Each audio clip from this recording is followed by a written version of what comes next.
유대인 600만 명을 살해했던 희대의 폭군 히틀러 치하에서 강제노동 수용소에 갇혀서 모진 고문을 당한 사람이 있습니다. 빅터 프랭클이라고 합니다. 그는 지금 호주의 유명한 신경과학자가 되어서 봉사하고 있습니다. 그가 모진 고문을 당하면서도 이런 말을 했습니다. 간수들은 나의 몸을 통제할 수 있다. 나를 고문할 수 있고 내게 음식을 안 줄 수 있다. 그러나 그들은 절대 결코 나의 생각을 통제할 수 없다. 2차 세계대전이 끝나고 난 후에 빅터 프랭클이 석방이 되었습니다. 그가 갇혔던 감옥의 간수들이 회고를 했습니다. 우리는 지금까지 프랭클처럼 행복한 사람을 본 적이 없습니다. 무지무지한 고문을 당했는데, 소름 끼치는 고문을 당했는데 어떻게 가장 행복했을까요? 빅터 프랭클은 중요한 진리를 깨달았습니다. 우리가 행복하냐 불행하냐 하는 것은 어떤 대우를 받느냐에 달려있지 않다. 우리가 행복하냐 불행하냐 하는 것은 대우를 받을 때에 그것에 대해서 어떤 생각을 하느냐에 달려있다. 생각이 중요하다는 것이죠. 생각이 고문도 이겨내고 어떤 역경도 이겨내는 굉장한 힘을 가지고 있다 하는 것입니다. 오늘 본문을 보시면 모든 지킬 만한 것 중에 더욱 내 마음을 지키라. 생명의 근원이 이에서 남이니라고 했습니다. 생명의 근원, 인생의 근원이 마음이다. 불행한 인생, 행복한 인생의 근원이 마음이다. 인생이 꼬이는 것도 마음이 꼬였기 때문이고 인생이 풀리는 것도 마음이 풀리기 때문이다. 모든 것이 다 마음에 달렸다. 그런 말씀이에요. 이게 도대체 무슨 뜻입니까? 보통 사람들은 감정에 따라 행동을 합니다. 기분이 좋으면 신나는 행동을 하죠.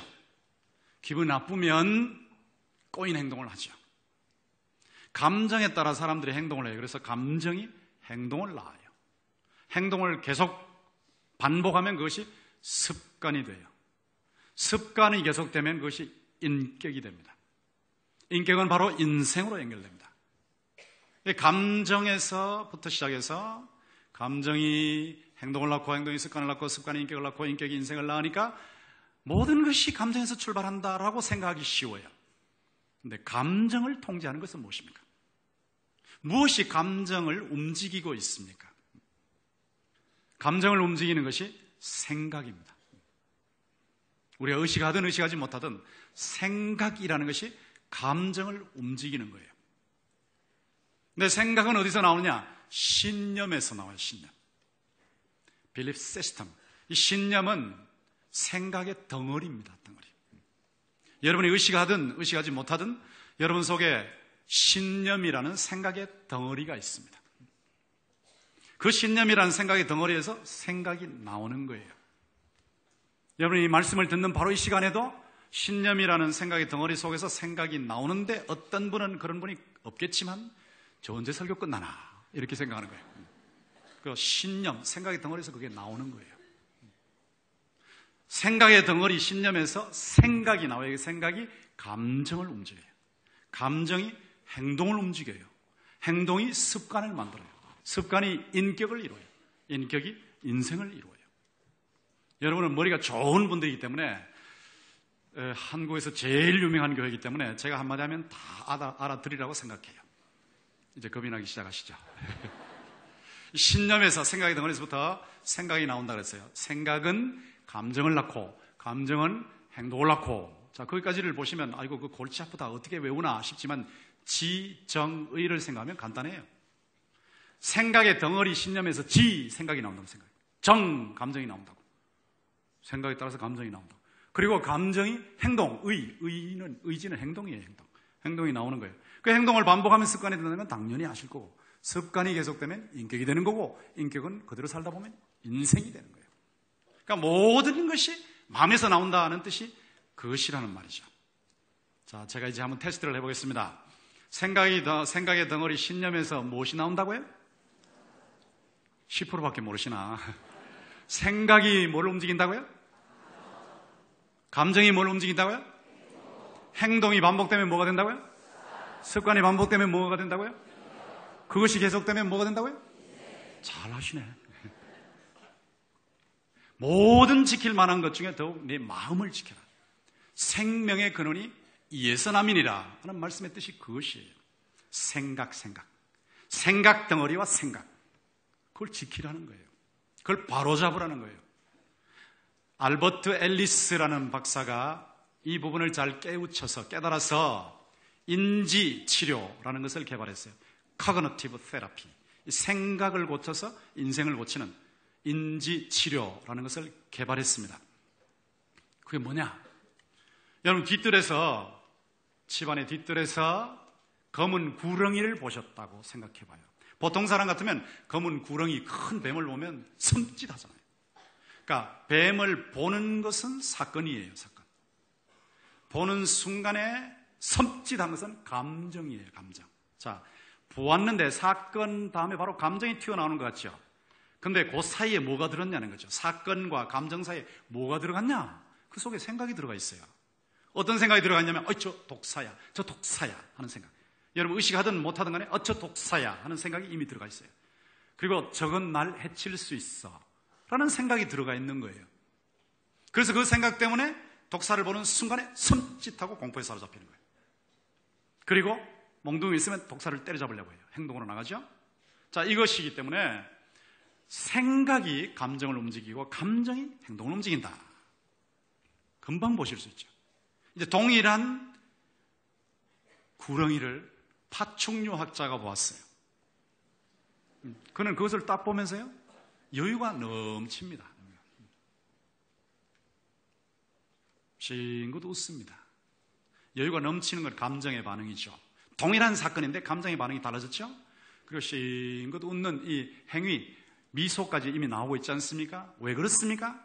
그 사건과 감정의 반응 사이에 생각이 있어요. 그는 학자입니다. 그 뱀이 사람을 해치는 독사가 아니라는 것을 알고 있어요. 생각이 바로잡혀 있어요. 저 독사처럼 생겼지만 뱀은 해충들을 잡아먹어서 사람을 이롭게 하는 뱀이야 라는 바른 생각이 들어있어요. 그래서 그 생각이 그의 감정을 여유있게 만들었습니다.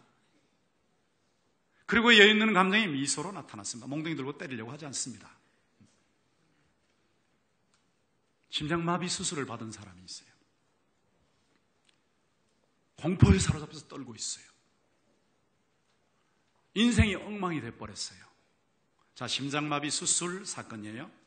공포에 떨고 있어요. 감정이에요. 인생이 엉망이 되어서 행동으로 나타났죠. 왜 그렇습니까?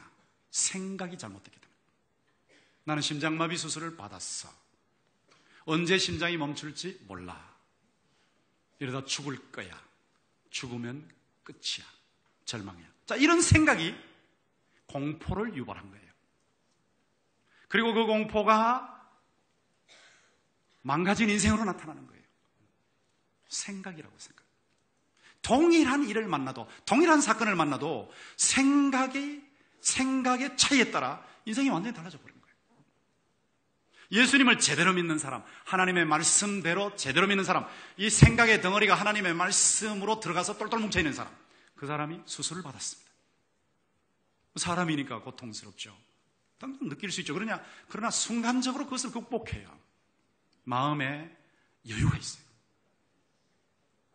바다의 표면은 계속 물결이 일고 있지만 그 깊은 속에는 조용한 것처럼 마음에 극한 평화가 있어요. 왜 그렇습니까? 생각을 바로 했으니까.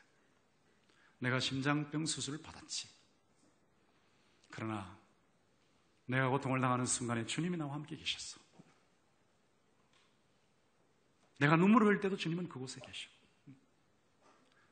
내가 건강할 때도 주님이 함께 계시고 약할 때도 함께 계시고 나의 삶의 모든 순간에 주님이 나와 함께 계시기 때문에 내가 살아도 주님과 함께 살고 죽어도 주님과 함께 죽고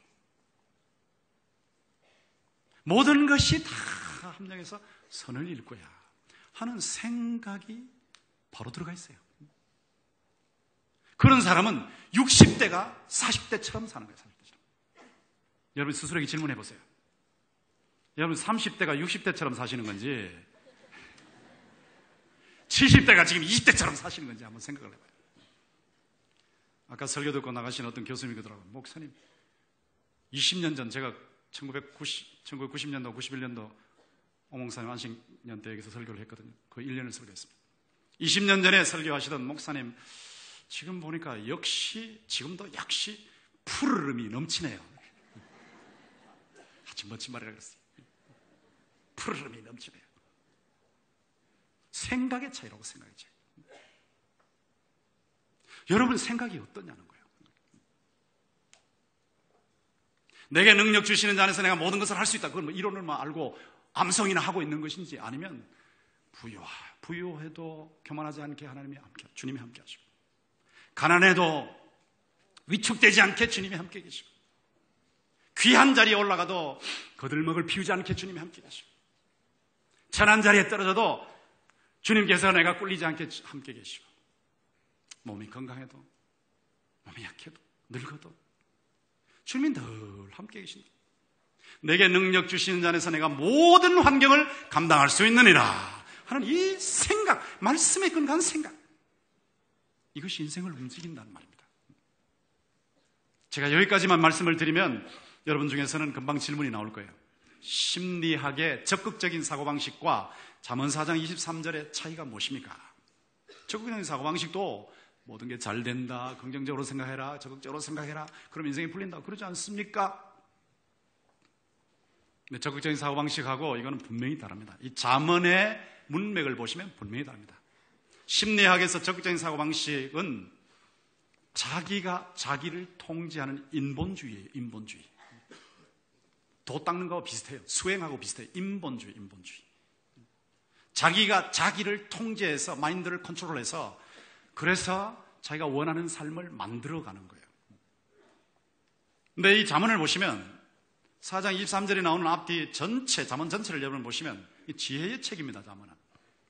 어느 정도의 지혜의 책이냐? 왕세자를 훈련시켜서 왕을 만드는 책이에요. 여러분이 자녀들을 지혜롭게 만드시려면 잠언 교육을 시키시면 돼요. 자꾸 암송을 시키시면 돼요. 이걸 자꾸 쓰게 하시면 돼요. 그럼 지혜로운 사람이 됩니다.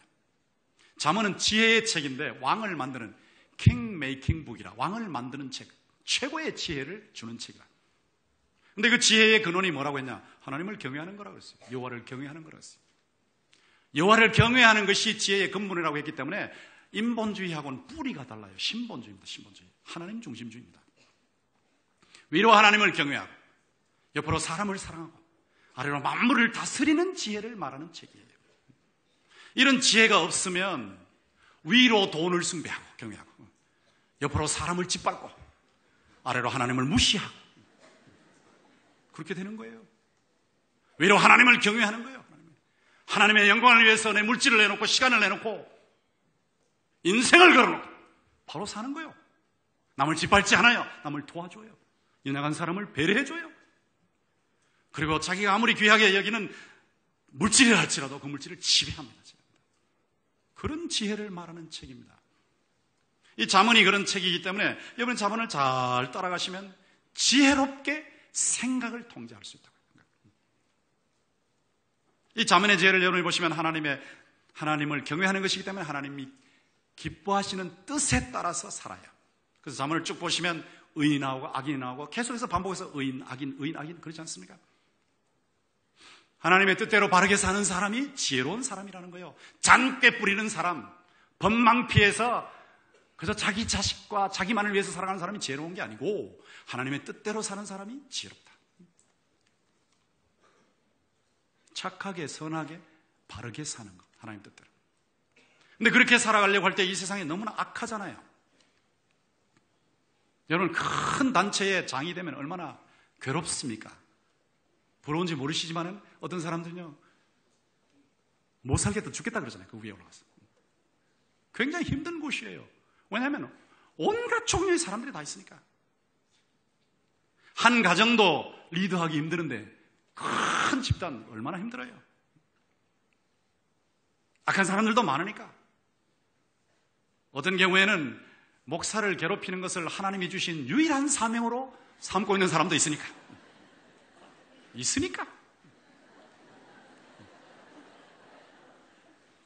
그래도 나는 웃는다 이거지. 자, 별 사람들이 다 있는 거예요, 별 사람들. 자, 그런 사람들이 있는데 어떻게 지혜롭게 사냐? 그런 저는 계속 강조합니다. 잠언을 보면 바르게 살지만 악인에게 당하지 않는 게 지혜예요. 당하지 않는 거. 너무 사람이 이게 세상을 몰라서, 잠언이 알려주는 세상을 몰라서 당하는 경우가 너무 많아. 모처럼 은퇴해가지고 말이야, 퇴직금 찾아가지고 혼란 다 남겨버려요. 그런 거 당하지 말라는 거예요. 잠언은 당하지 말라. 바르게 사는 게 지혜예요. 안 당하는 게 지혜예요. 안 당하는 게 지혜예요. 그리고 악한 사람을 선도하는 게 지혜예요. 악한 사람을 바로 잡아가지고 바른 방향을 끌고 가는 거예요. 인도하는 거예요. 그런 지혜를 말해요. 잠언을 쭉 읽다가 보시면, 8장에 가보시면 잠언이 인격적인 지혜를 말하고 있어요. 우주를 창조하시고 인간을 창조하시고 우주와 인간을 다스리시고 구원과 심판을 이루어 나가시는 게 지혜인데요. 그 지혜의 화신이 예수 그리스도입니다. 예수 그리스도 안에 하나님의 지혜와 지식의 모든 부요가 숨겨져 있습니다. 예수님을 주인공으로 해서 하나님을 위로 경외하고 옆으로 사람을 사랑하고 아래로 만물을 다스리면서 착하게 살되 악에게 당하지 않고 악한 사람을 선도할 수 있는 지혜, 그 차원에서 생각을 통제하는 거예요. 그렇기 때문에 잠언 4장 23절은 철저한 신본주의입니다. 신본주의. 예수를 믿는다고 교회에 나온다고 하지만은 사실은 신본주의라고 하지만 사실은 심리적인 복음에 빠져 있을 수 있습니다. 옛날 예레미야 시대에 거짓 선지자들이 하나님의 백성들이 죄를 지어서 징계의 먹구름이 몰려오고 있는데도 평안하다 했던 것처럼 죄에 대한 회개를 선포하지 아니하고 바르게 사는 것을 선포하지 아니하고 그냥 무조건 평안하다, 좋다. 그렇다면 그것은 심리적인 복음이에요. 기분 좋게 만드는 feel good 하는 복음이에요. 지금 미국에서 제일 큰 교회 상당히 영향을 미치고 있죠. 저도 2번이나 가서 예배를 드려보았습니다. 대단한 교회입니다. 저는 그 교회에서 예배를 드릴 때마다 여기 들어오면 사람들이 기분이 참 좋겠구나 하는 생각을 해요. 근데 그 교회의 메시지를 제가 들으면서 전체적으로 보면서 느끼는 것이 뭐냐면 psychological gospel, 이 심적인 복음에 참 가까운 내용이구나 하는 생각을 합니다. 죄에 대한 회개, 철저한 회개가 없어. 항상 기분 좋은 거예요. feel good, 기분 좋은 거예요. 앞에 한 대 맞고 가는 것 같은 느낌이 들어요. 저는 거기 복음이 없다고 보진 않지만 복음이 묽다고 봐요. 묽다고. 물에 타서 복음이 묽어. watered down gospel. 심리적인 복음을 제가 얘기하는 거 아니에요. 우리가 죄를 지으면 고린도후서 7장 10절에서 11절 말씀대로 신령한 근심이 작용해야 정상이에요. 분하고 죄를 지은 것을 인정하고 그 죄에 대해서 분하고 아파하고 감성적으로 지적으로 인정하고 그 죄에 대해서 아파하고 감성적으로 의지적으로 악에서 떠나는 거예요. 죄에서 떠나는 거예요. 악한 길에서 떠나는 거예요. 청산하는 거예요. 성경은 분명히 그것을 말하고 있어요. 우리가 죄를 지을 때는 신령한 근심을 가지고 죄를 인정하고 아파하고 악한 길에서 떠나는 일을 반드시 해야 해요. 그래야 하나님의 지혜 안에 거하는 거예요.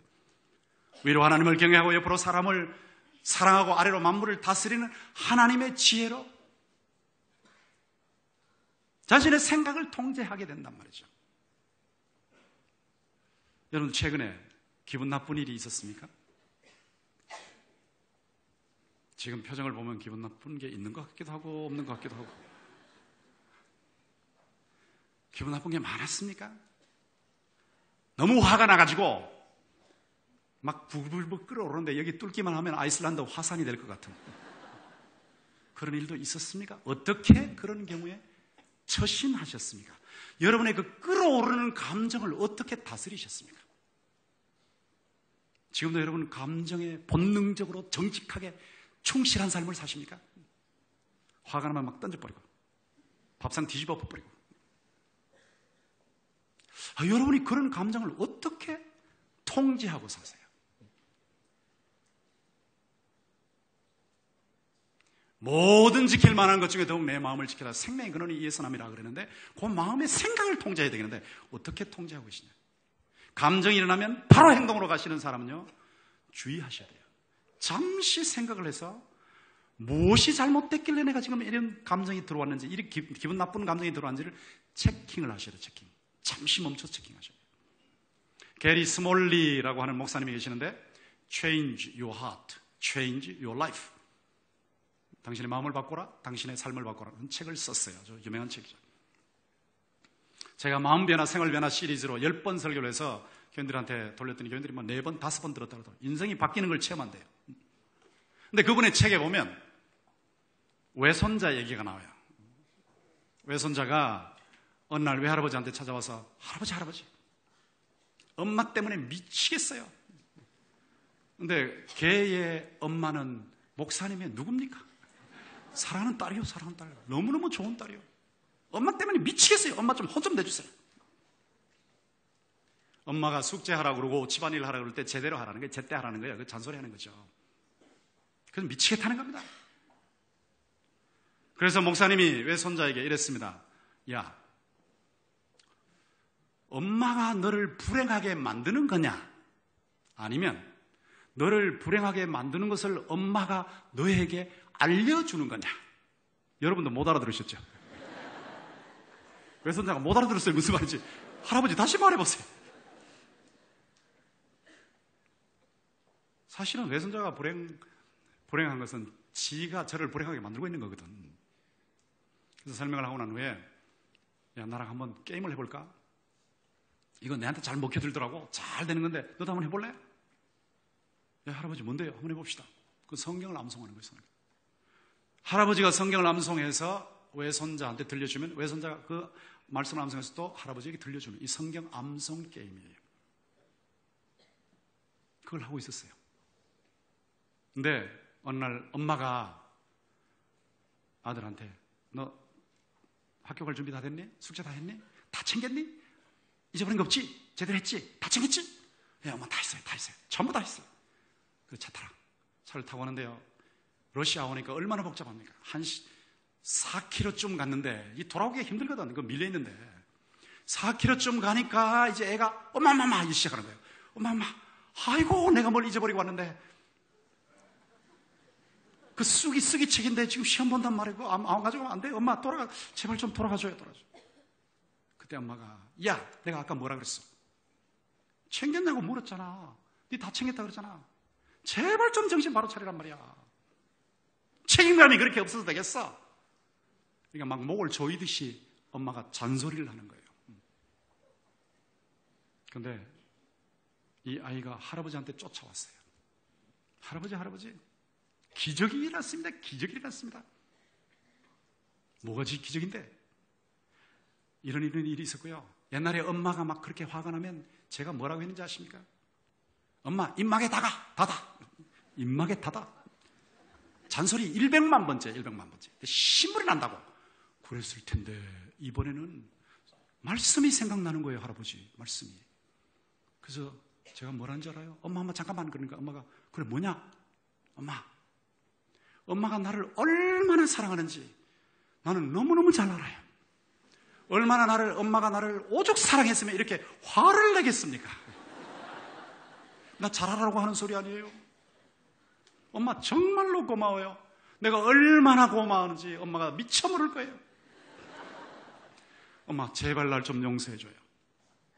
그 말 듣는 순간에 엄마가 노견에다 차를 세워놓고 울고 싶었다는 거예요. 감격해서 울고 싶었다는 거예요.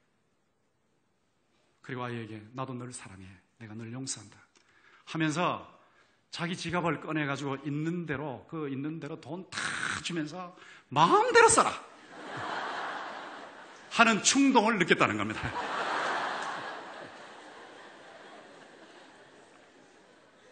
무엇이 기적입니까?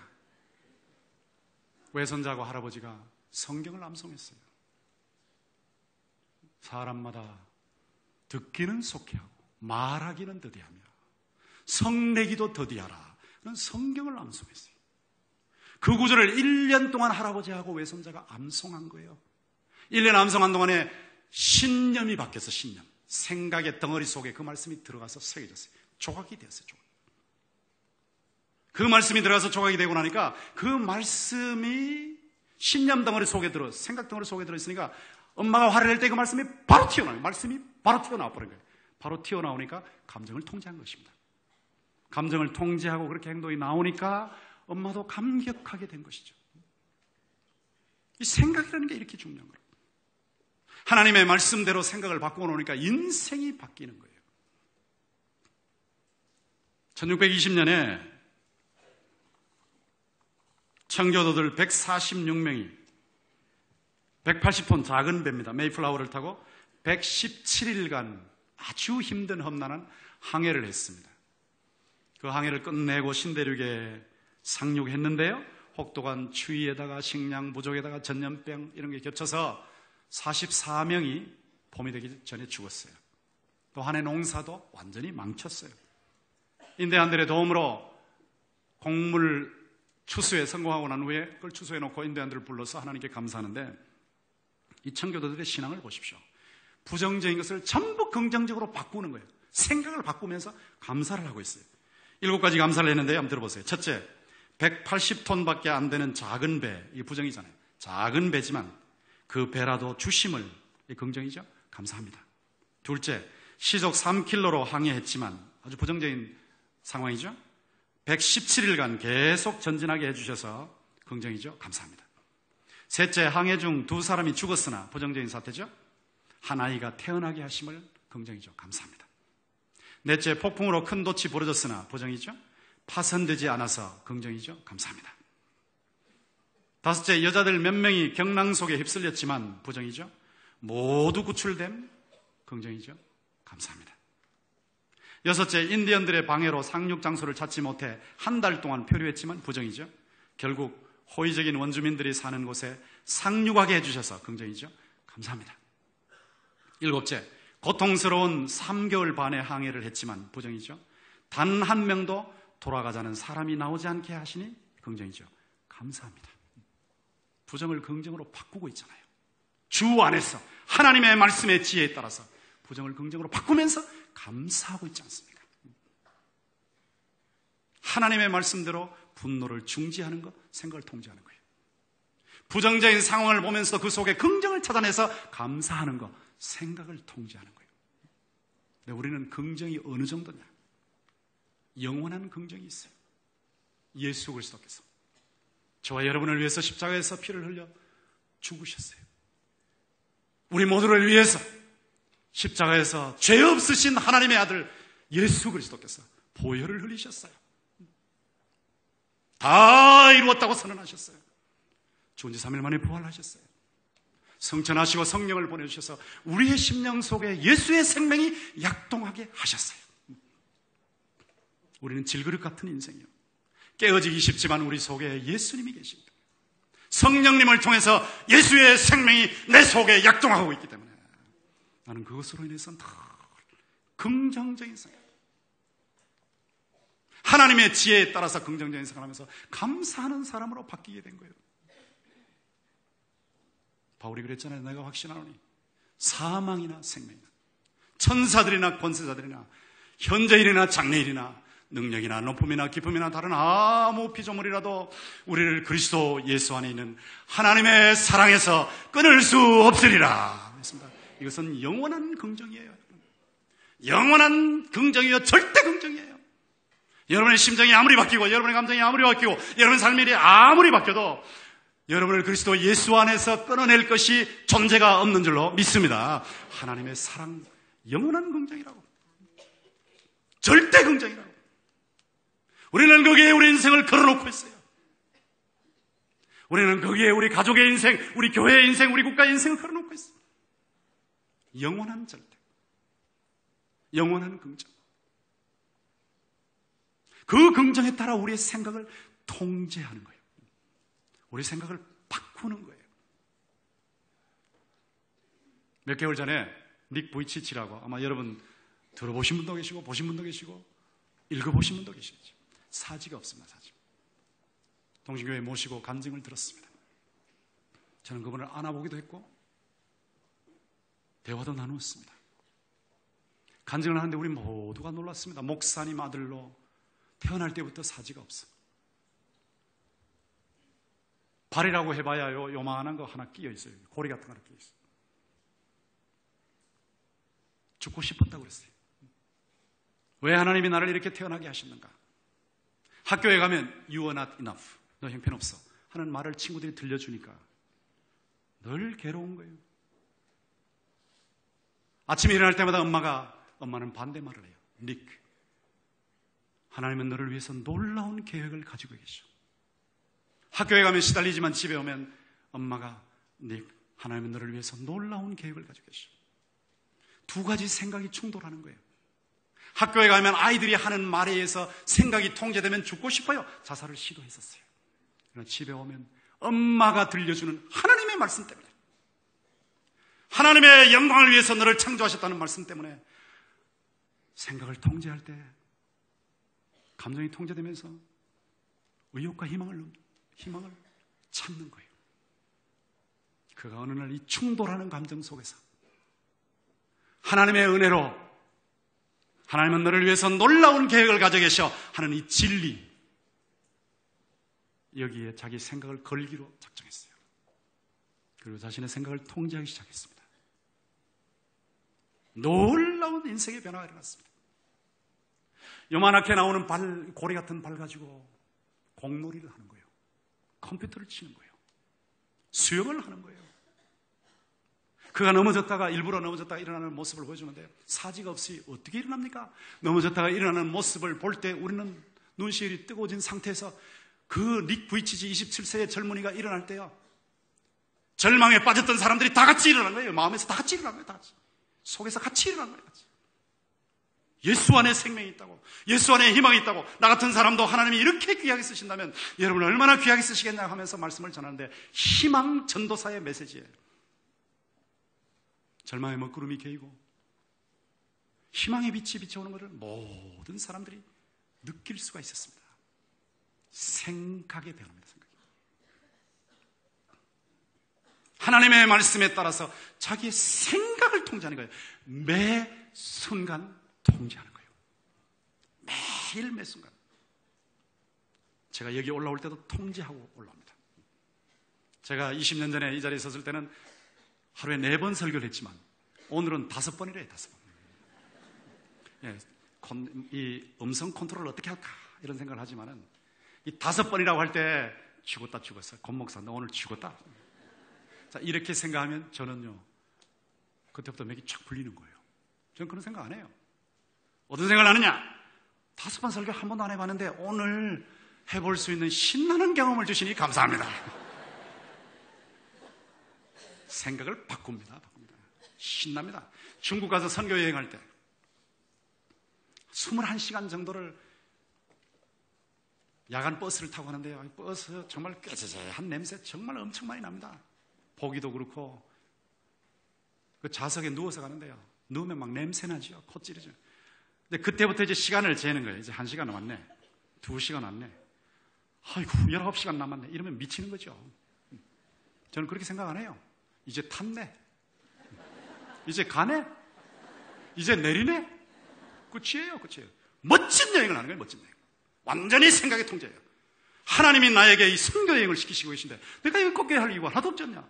주님이 나와 함께 계시고 이 어려운 환경 속에서도 주님께서 이 일을 시키시는데 꺾게 할 이유가 하나도 없는 거거든요. 생각을 통제하는 거라고 생각합니다.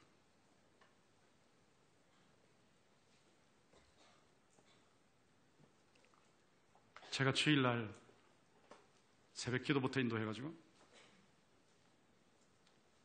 오후까지 설교하고 동신교회에서 당회까지 하고 집에 가면 피곤하잖아요. 근데 월요일 되면 또 KTX 타고 또 올라오거든요. 신대원 총신에 와가지고 또 목기신학 전문대학원에서 설교학을 가르치고 있거든요. 그때 말이야, 죽었다 죽었어. 어떤 놈의 인생이 이런 인생이 있나? 쉬지도 못하고. 이렇게 생각하면 저는 죽는 겁니다. 저는 그렇게 생각 안 해요. 내 나이가 돼가지고 말이야, 일거리 없는 사람들이 얼마나 많은데, 이렇게 일을 꼬불어 주시니 얼마나 감사한 거예요. 오늘도 올라가면 목사님들이 계시는데, 그 석사, 박사 과정에 목사님들 계시는데, 자기들이 얘기를 하고, 나도 내 얘기하고, 그러다 보면 시간 지나가고, 책 읽는 거 나누고 그러다 보면 얼마나 신나는 리프레시가 되지 않나? 그러니까 저희 집 사람이 늘 하는 말이, 당신은 올라갈 때는 힘없이 올라간다, 내려올 때는 생생팔팔하다. 그런 얘기를 해요. 완전 생각을 통제하는 거예요. 마음을 통제하는 거예요. 제 나이가 돼가지고요, 가족들에 대해서 생각을 통제 못하면 큰일 납니다.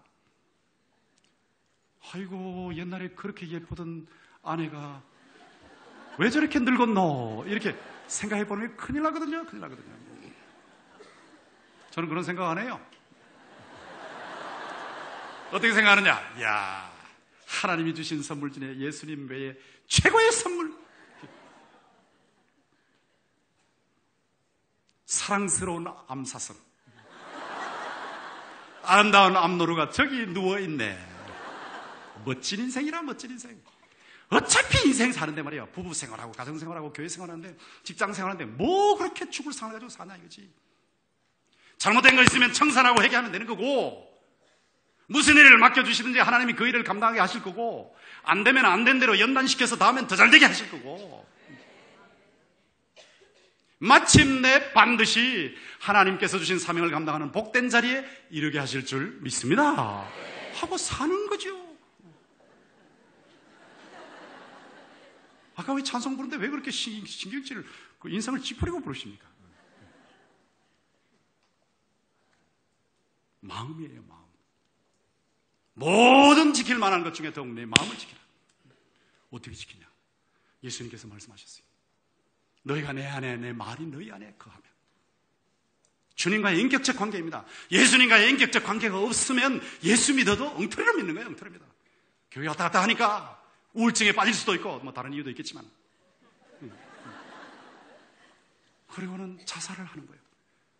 그리고 성도의 이름이 붙은 장례식을 해요. 가슴이 아파 죽겠어요. 도대체 이랬어야 되겠는가, 이랬어야 되겠는가.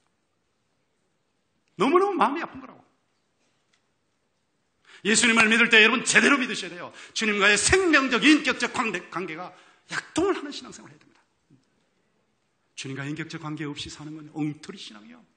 그 인격적인 관계는 너희가 내 안에, 내 말이 너희 안에, 내 말이 예수님의 말씀, 이 예수님이 주인공이신 하나님의 말씀, 이 말씀이 내 안에 거하는 거예요. 거주하는 거예요, 거주. 지나가는 거 아니에요. 여러분 이 말씀 들으시고 스치고 지나가시면 도움을 받지 못합니다. 스크래치하는 신앙 도움 받지 못합니다. 은혜 받았다고 나가면서 다 잊어버리는 거예요. 스크래치요, 스크래치. 여러분 이 말씀을 묵상하시고 암송하시면 이것이 여러분의 마인드 속에 홈을 파는 거예요, 홈을. 더 오래 묵상하시고 암송하시면 이것이 도로를 만드는 거예요, 작은 도로. 그 다음에는 큰 도로를 만드는 거예요. 그 다음에 활주로를 만드는 거예요. 하나님의 말씀이, 예수님이 주인공이신 하나님의 말씀이 여러분 마인드 속에 들어가서 그게 활주로를 만드는 신앙생활을 하시면 이 땅에서 어떤 일을 당하든지 간에 주님이 바로 이 자리에 나와 함께 계시고 나를 통해서 하실 일이 계시기 때문에 주님의 뜻이 이루어질 줄 믿습니다 하면서 힘차게 사는 거라고. 모든 지킬 만한 것 중에 더욱 내 마음을 지켜라. 주님을 주인공으로 모시고 주님과 생동적 관계를 맺으면서 말씀에 따라 마음을 지켜라. 생명의 근원이 예수입니다. 여러분 이렇게 사셨어. 주님이 의도하신 대로 풍성한 삶을 누리시기를 주님의 이름으로 축원합니다. 하나님 감사합니다. 우리에게 주어진 인생, 하나님이 주신 인생, 이 인생을 불행한 상태로 살아가는 사람이 한 사람도 없도록 우리를 붙들어 주시옵소서. 주님과 날마다 순간마다 생동적 관계 속에서 주의 말씀이 내 안에 거주하게 해서 내 생각의 덩어리를 바꾸게 하시고 거기서부터 올바른 생각이 나오고 올바른 감정이 나오고 올바른 행동이 나오고 그것이 습관이 되고 인격이 되고 인생이 돼서 정말 주님이 약속하신 풍성한 삶을 이 현세에서부터 내세까지 마음껏 누리는 하나님의 귀한 백성들이 다 되게 하여 주시옵소서. 어떤 난관 속에 빠져있다 할지라도 그 환경과 사람과 어려움 때문에 내 자신이 위축되지 아니하고 그 가운데 나와 함께 계신 주님 때문에, 또 주의 말씀 때문에 내 생각을 고치고 순간적으로 기분 나쁜 그 감정을 바로잡아서 바르게 행동하면서 하나님의 영광을 드러내는 하나님의 귀한 백성들이 다 되게 하여 주시옵소서. 예수님의 이름으로 기도하옵나이다. 아멘.